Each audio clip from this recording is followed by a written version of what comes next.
మనందరికీ తెలుసు, శరదృతువు వచ్చిందంటే చాలు ఆ ఆకులు రంగులు మారడం, హబ్బో, అదో అద్భుతమైన దృశ్యం. కాని అది కేవలం కంటికి అందంగా కనిపించే మార్పు మాత్రమే కాదు, దాని వెనకాల ఓ పెద్ద సైన్స్ కథే ఉంది. అవును, కేవలం అందమైన రంగులే కాదు, అదొక కెమికల్ కౌంట్డౌన్ అన్నమాట.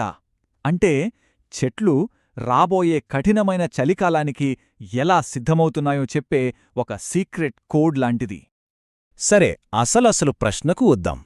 ఈ ఆకులు తమ పచ్చని రంగును వదిలేసి ఈ పసుపు, నారింజ, ఎరుపు రంగుల్లోకి ఎందుకు మారిపోతాయి? ఏంటి దీని వెనకున్న రహస్యం? తెలుసుకుందామా? ఈ రంగుల మార్పు వెనకున్న సైన్స్ అర్థం కావాలంటే మనం ముందుగా ఆకుల్లోనే దాగి ఉన్న ఓ కెమికల్ రెయిన్బో గురించి మాట్లాడుకోవాలి.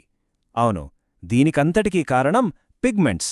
అవే ఈ రంగులన్నిటికీ మూలం. అసలీ పిగ్మెంట్స్ అంటే ఏంటి? చాలా సింపుల్. జీవులు తమ రంగు కోసం తయారుచేసుకునే సహజ పదార్థాలనే పిగ్మెంట్స్ అంటాం. ఆకులేకే కాదు, పువ్వులకు, చివరికి మన చర్మానికి రంగు ఇచ్చేది కూడా ఈ పిగ్మెంట్సే. సరే, ఈ ఆకుల్లో ఉండే రంగుల టీమును పరిచయం చేస్తాను చూడండి. ముఖ్యంగా ఓ నలుగురుంటారు. మొదటిది మనందరికీ తెలిసిన క్లోరోఫిల్. దీనివల్లే ఆకుపచ్చ రంగు. కాని దాని వెనకే కెరోటిన్లు, నారింజరంగు, క్షాంతోఫిల్స్, పసుపు రంగు, యాంథోసైనిన్లు, ఎరుపు, ఊదారంగులు కూడా ఉంటాయి. అసలు విషయమేంటంటే ఈ రంగులన్నీ ఏడాది పొడవునా ఆకుల్లోనే దాక్కునుంటాయి.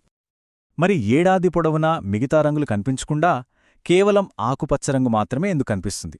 ఎందుకంటే వేసవిలో క్లోరోఫిల్ హీరో అన్నమాట.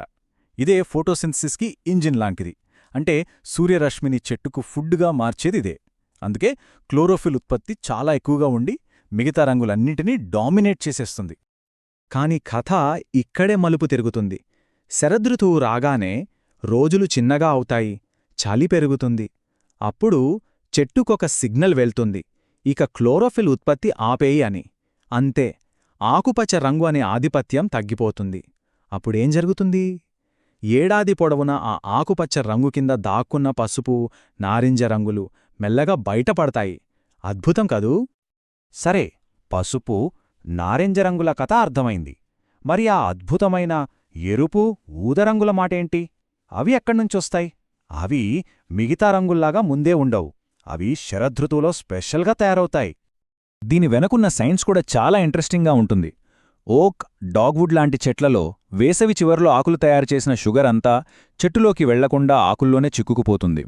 అప్పుడు ఆ చల్లని వాతావరణంలో ఒక కెమికల్ రియాక్షన్ జరిగి యాంథోసైనిన్లు అనే కొత్త పిగ్మెంట్స్ పుడతాయి.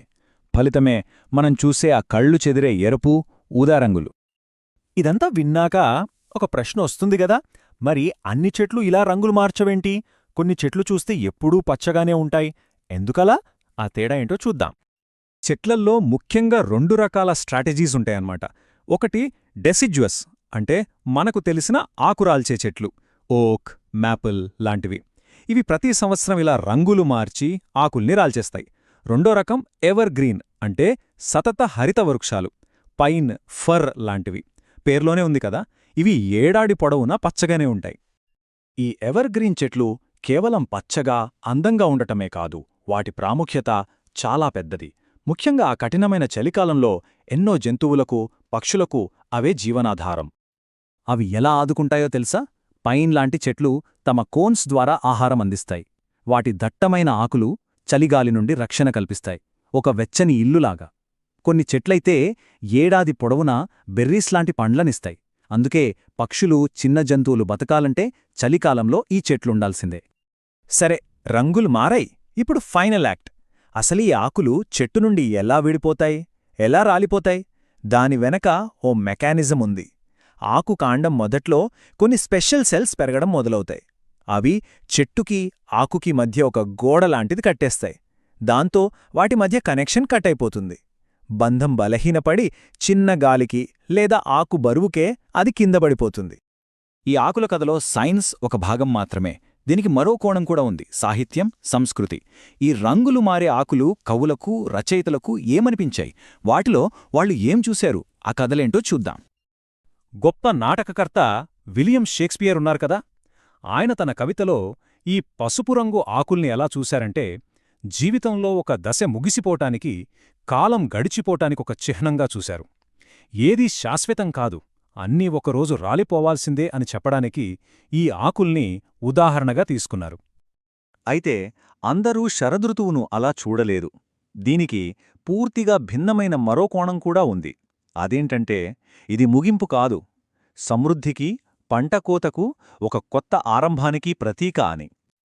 ప్రముఖ కవి జాన్ కీట్స్ తన టు ఆటమ్ అనే కవితలో శరదృతువును ఒక పండుగలా వర్ణించారు. పండిన పళ్ళు, వెచ్చని సూర్యరశ్మి, ఆలస్యంగా పూచే పువ్వులు, ఇలా ప్రకృతి తన సంపదంతా ప్రదర్శించే సమయం ఇది అని చెప్పారు. చలికాలపు సుదీర్ఘ నిద్రలోకి వెళ్లే ముందు ప్రకృతి ఇచ్చే గొప్ప విందులాంటిదన్నమాట.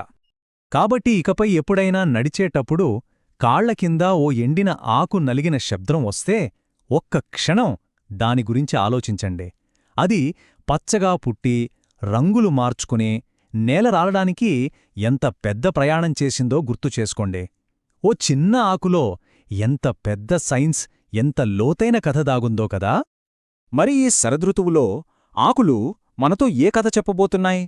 వాటి రంగుల్లో మనం ఒక ముగింపును చూస్తామా, లేక ఒక కొత్త ఆరంభానికి సంకేతంగా భావిస్తామా? అది మనం చూసే దృష్టిని బట్టి ఉంటుంది.